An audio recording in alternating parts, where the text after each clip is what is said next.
Payday. It's your favorite time of the week again. Time for the only segment in boxing that gives you the facts and makes you laugh. It's Clapback Thursdays. And god damn, do I have a good one for you this week. So let's get to it.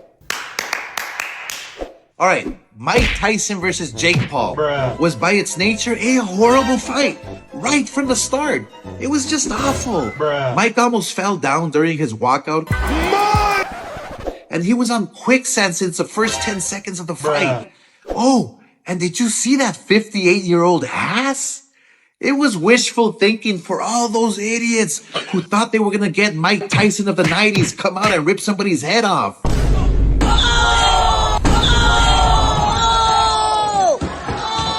Now, everyone is talking about how staged this fight was.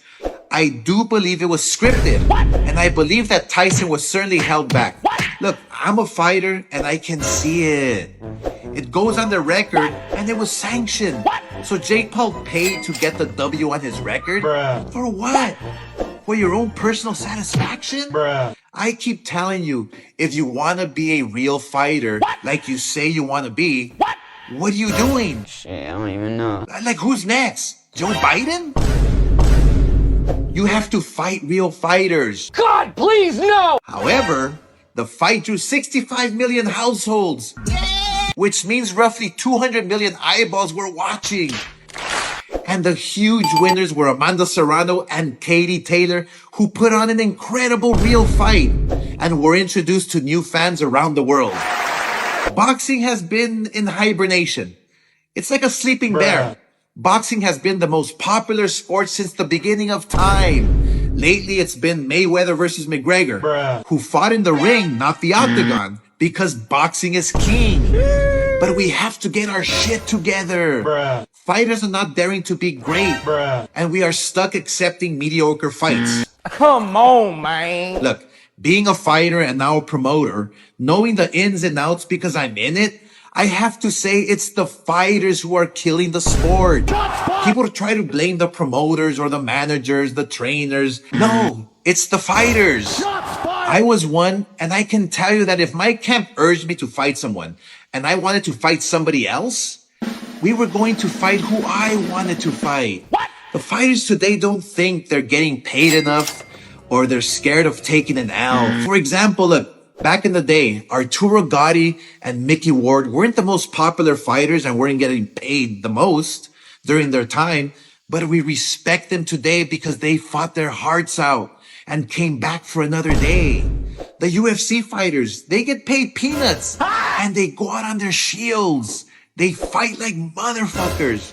But in boxing, we know the outcome of the big fights these days before the fight even starts. Look at the Canelo fight.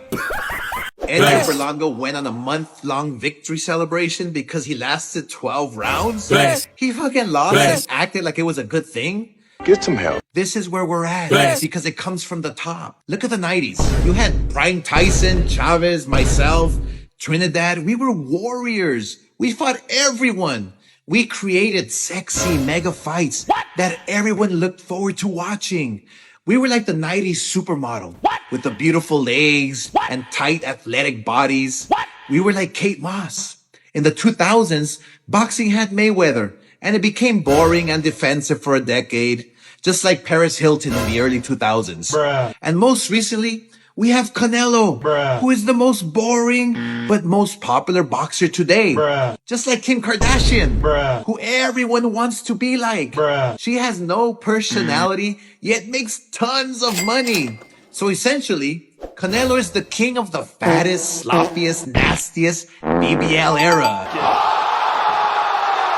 Everything is cyclical in life and fashion, so here's to hoping we go back to the warriors of the 90s, those tight aerobic booties. And Canelo, fuck you.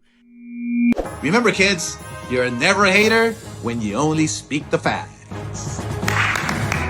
If you missed yesterday's news, click on the video on screen to catch up. I'm the most brutal and Michigan, most ruthless champion there's ever. Horrible fighter. I wish I was 50 years younger and I'd kick your ass.